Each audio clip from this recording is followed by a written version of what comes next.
একটা ব্যাচ কতটা নিকৃষ্ট। তোমাদের মধ্যে তোমরা এইচএসসির রিভিশন প্রোগ্রাম শুরু করছো নভেম্বর মাসে। হ হ মানে কি?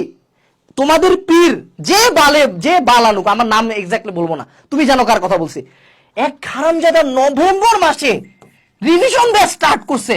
ভাই ভাই এইচএসসি কবে ভাই? ভাই জুলাই মাসে তো এইচএসসি। কয় মাস?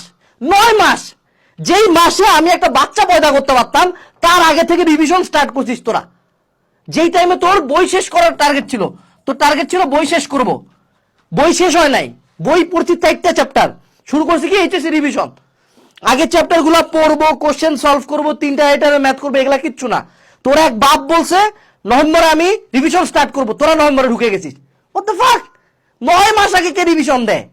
এই রিভিশন প্রোগ্রাম তো আমরা আনবো। এই যে বালচাল গুলো দেখা পাচ্ছিস না, এই যে আমার ক্ষমা এতগুলো মালমাল টিচার, এগুলো আমরা আনবো সামনে। বাট কবে আনবো? এইচএসসি পরীক্ষার 2 মাস আগে। কারণ রিভিশন তো রিভিশন যে কোনো পরীক্ষার কোন সময় দেয়? আগে দেয়? এত বোকাচোদা কেমনে?